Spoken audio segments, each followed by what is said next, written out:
Hi everyone, welcome to another episode of Sunday Morning Drives. Today I'm very excited to be able to review this first hybrid 911. This is the Porsche 911 GTS. It's a brand new car that has just come into New Zealand. The previous GTS had a 3-liter twin-turbo engine sitting at the back. Right. With this hybrid system, Porsche actually increased the capacity of this engine. So it's 3.6 liters with a single large turbo with a hybrid system. Yeah, so combined in total, it's got 533 horsepower, which is quite a lot actually for a 911 GTS, and 610 Newton meters of torque. Yes, I think the hybrid system is actually quite smart. So Porsche put in 2 electric motors, one inside the gearbox and one for spooling up the turbo. So the increased weight compared to the last generation of GTS is only 50 kg, yeah, that's which is very impressive for a hybrid system. So obviously they've made the hybrid system really performance orientated, which is going to be really amazing to try and see, how that performs. And this is probably the future of performance cars, right? So this is a little bit of a taster, a little bit of a teaser into what we might expect from brands like Porsche in the future. Alright, we're going to do a launch in the GTS. Stomp on the brake and full throttle. Launch control active.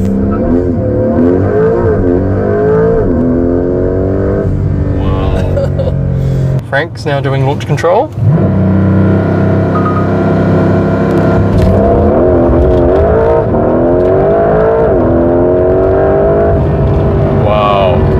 That was pretty good. And the rear does lose a bit of traction. Yes. With launch control, but it does feel really nice. I mean, it just pulls and pulls. You can feel the powertrain is so strong. It's crazy.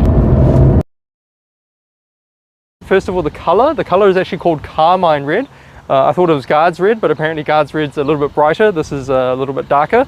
We've got these vertical slats going down on both sides of the car. And this is actually for the active aero.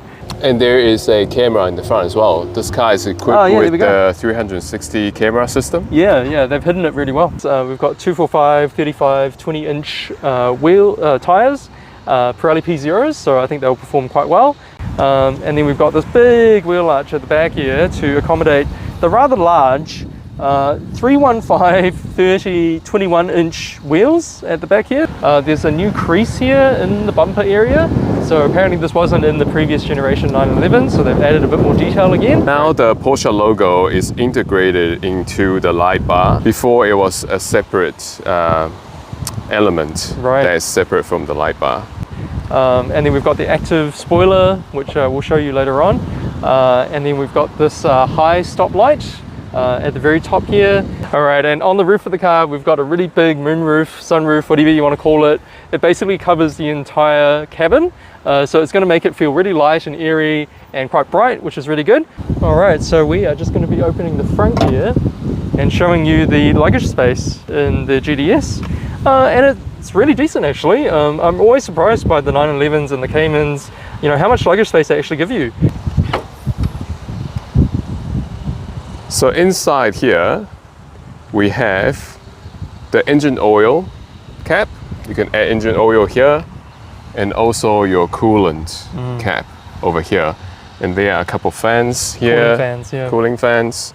You see a 911 logo at the center, which is a nice detail. All right, jumping inside the GTS. So this is the typical 992 interior, which we've seen for a long time already. But this car is equipped with an optional GTS interior, which comes with the red stitchings over here on the seats, some Alcantara on the seat inserts, and with this very special pattern, both on the back of the seat, also on the side of the door. There's a special pattern with Alcantara. It looks quite nice with a lot of details. And also I think this interior package comes with the dried carbon as well. That looks great inside the car. This car doesn't have a startup motor because this is a hybrid system with an electric motor inside the gearbox. It actually starts up instantaneously and sounds pretty good.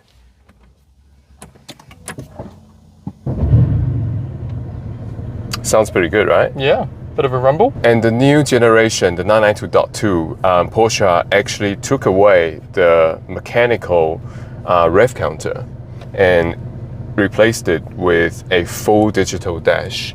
Some people like that.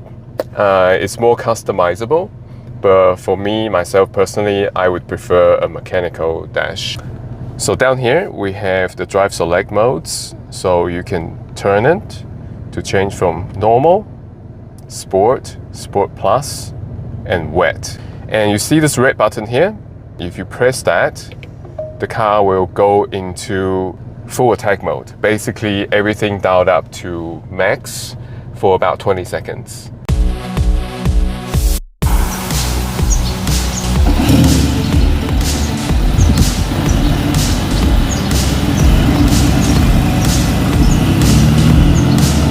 Alright, driving the 911 GTS. So we're now in normal mode and it feels really comfortable. It's just like a normal car. I like the steering wheel. The steering wheel's pretty good. You know, it's not chunky, too chunky, like some of the newer cars. Yeah.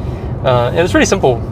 You just have a few dials, a few buttons on the steering wheel. And visibility is really good. It's pretty good. Right. There's a little bit of a rear blind spot, but apart from that, it's actually pretty good visibility. And as we said earlier, you can get the seat really, really low. Like this is the lowest it'll go.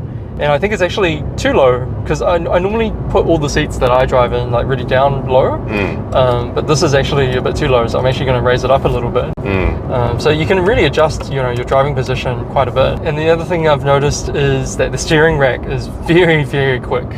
It's incredibly fast and it responds really, really well. So even if you just move the steering wheel a little bit, you can feel the whole car kind of shifting its weight around you. If you're in normal mode, the car is fairly quiet. And the ride is really comfortable. There are two settings for the suspension, normal and sport.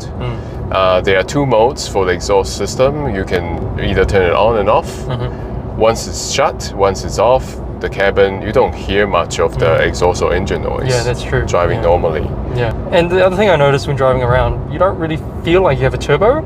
I guess it's because of the 3.6 flat 6, right? So you feel like there's a lot of torque everywhere, even low down in the rev range. Like here, we're just cruising along like just above 1,000 RPM. So it feels like a real luxury car in that sense because you don't have to rev it up to go, you know, just to do your normal things. Yeah, and it's such a practical car as well. Yeah. You got 4 seats. Yes, 4 seats. Yeah. 2 seats at the back where you can put some small people back there. With ISOFIX mounts as well. Yeah, exactly. And also you can fold down those seats. Yeah. You can put more luggage at the back, including the front.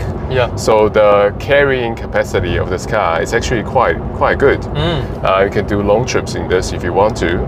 I think it's very good that in New Zealand, this car comes standard with the Sport Chrono package and also the rear seats. In some other countries, these are optional extras. I also really like the sunroof. This is an optional extra. I think because this is a sports car, it's already quite small in terms of the interior space. Yes. So with this light coming up from the top, the whole space feels a bit more airy, a bit more bright. Feels better, yeah. And you can open this up. Which is surprising. Which is really, really nice, isn't it? It feels like a half convertible once you open this all the way up. And also the interior, I have to say, Porsche interior, especially the 992 generation, I feel it's really well done. Good quality. Feels really good quality.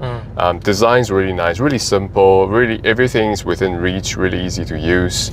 And all the stitchings, they're perfect. Mix of materials from leather to Alcantara to carbon fiber. Everything just feels very, very nice and premium.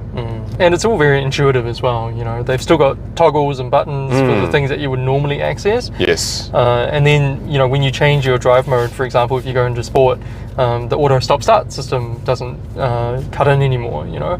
So, you know, I feel like they've really thought about it, right? Couple things though. I wish they had a better gear lever instead of this mustache razor thingy in the center. And also, I wish they still kept the turnkey startup button. That's just a heritage from 911s and Porsches generally. Right. It's just a shame that they changed it to a push button start. And also personally, I liked the physical rev counter a bit better. Yeah. I feel it's more special. tactile, more special, more detailed. Yeah. With this full digital screen, although it's more customizable, but it lost some of those analog feeling. All right, so we're gonna switch over to sport mode. Oh, you hear that? Oh, nice, right? It's telling you it's in sport mode. Very nice. And immediately there are some differences. Obviously the exhaust opens up a lot more, and also it holds the revs a lot higher as well. So now we're cruising at 2,000 RPM instead of just over 1,000. It feels very fast, actually. It was a lot faster than I expected, and the response is really, really quick. Like there's basically no turbo lag or anything like that at all. And it's got a very, very sharp steering rack. So you can turn in really, really quickly, and you can feel the front end is actually really, really planted, which is nice. And then obviously it's got that Porsche sort of traction coming out of the corners as well. So when you want to plant your right foot coming out of a corner, it just grips. Wow. And the good thing is with this very clever hybrid system, you don't feel the lag at all, right? No turbo lag. Yeah. The electric turbocharger actually spools up really quickly to bridge that lag, and also the electric motor inside the gearbox also helps with the low down torque as well. Yeah. So it feels really instantaneous. It's got really good balance, and the brakes are really good. They're really grabby. They give you a lot of confidence going into corners. I think this car will be very, very good on the track as well. Imagine putting this car, like this kind of power, rear-wheel drive, driving on the track should be very, very exciting. Yeah, and that's the surprising thing about this car as well, because it has 533 horsepower. Yeah. It's actually really, really fast. You feel the sensation of speed quite well, and it actually feels probably even faster than the 533 number suggests. Probably because it has the turbo to give you a bit more of a boost, a bit more torque, especially on the higher end. So it just feels like it keeps pulling and pulling and pulling. Right. Which is really impressive. The claimed 0 to 100 for this car is 3 seconds. 3 seconds. Yeah, wow. That's really, really amazing. That's very quick.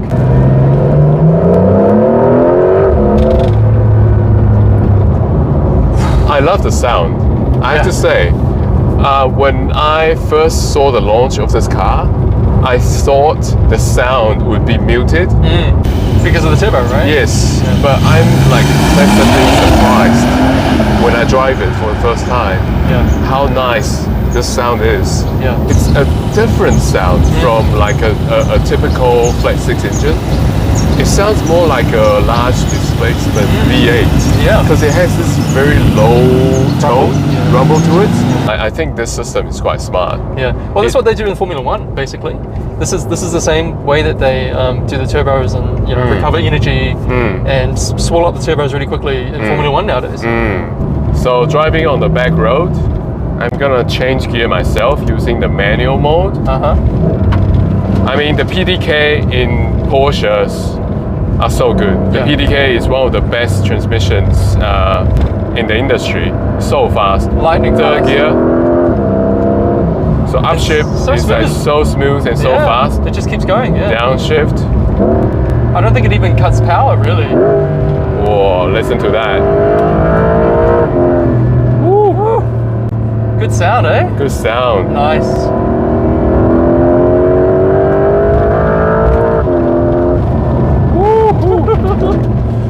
You can really go fast in this car, huh? Wow. The second gear through these tight corners. No problem. No problem. And you feel it's so planted. Traction is so good from the rear. The front end is really sharp. The front end is really grippy. Also, I feel, compared to the steering to my GT3, I think this steering a little bit more relaxed. Steering wheel in my GT3 is more busy.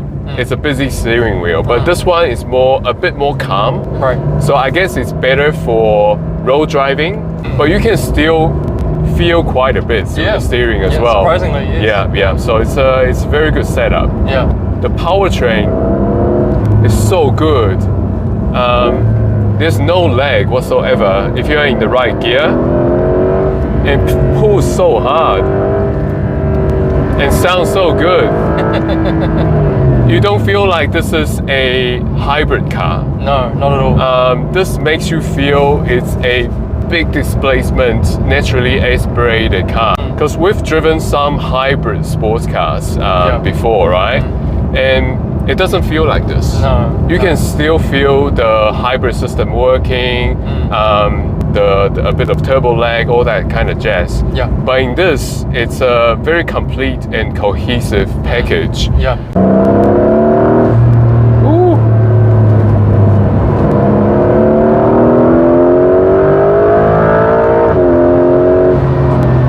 Wow. So now I'm in auto mode, auto shifting, Sports Plus, with sports suspension. When you leave it in auto with the PDK, it's so smart as well. It's always in the right gear. Yeah. It's probably better than shifting yourself. Yeah, you don't have to worry about it at all. Yeah. It just selects the right gear for you. Yeah, see, it downshifts to the right gear, third gear, pulling out this corner. So smart. If I brake harder, it'll go to second gear. And again, so smooth on these back roads. Yeah. You can't even tell the car's shifting, really. Oh, that downshift sounds so good. Whoa, it pulls so hard, eh? Yeah. What's the red line on this car? Is it 8,000? It's 7.5. 7.5. Yeah. So 7.5 red line for a car like this. It's pretty good, isn't it? It's pretty good. Yeah. It's a turbocharged car. Yeah. But it still revs up to 7.5, which is pretty impressive. Yeah. And the thing is, it delivers that power really early on in the rev range, so you never really feel like you're missing revs. There's a lot of other cars that you have to rev to 5,000 or 6,000 to get the most out of the engine. But with this engine, you can start revving it from about 3,000 or 4,000, and it still has a lot of torque. Yes, correct. All right, that was very exciting. Very driving fun. This first hybrid 911. Yes. I am really impressed, to be honest. I think this car does not feel like a hybrid. No. I think Porsche has done this hybrid system really well. It does feel more like a very big displacement, naturally aspirated engine car. Great torque, great power delivery, not much lag. Handles really great. Yeah, handles really well. I mean, I'm totally blown away. Very good. It's a really good sports car, to be honest. And it's one that you can drive every day. You can take it to the shops. The only thing that we found was maybe the suspension was a little bit firm. But considering you're buying a GTS, that's probably expected. Yeah. And it even has the 2 rear seats for your kids. Yes. Yeah, you or can bring pets. them along. Or dogs. Or golf bags. Yeah. So this car starts at $345,000. But with all the specs on this car retails at $371,000. It's really surprised me in many ways. Yes. So, yeah, I think you should give it a test drive if you're interested in buying a sports car. Yes. And I also think with its performance of like 3 seconds to 0 to 100. That's like supercar. That's like a supercar figure, isn't it? And that's not far off from a Turbo S figure. Yeah. And this is only a rear-wheel drive car. So imagine the 4-wheel drive version of this car will be even more faster. Yeah. And again, special thanks to Giltrap Porsche for letting us review this car. We are totally impressed. It's an amazing car. So thank you for watching. Hope you enjoyed this review of the 911 GTS. Hope to see you again in our next video.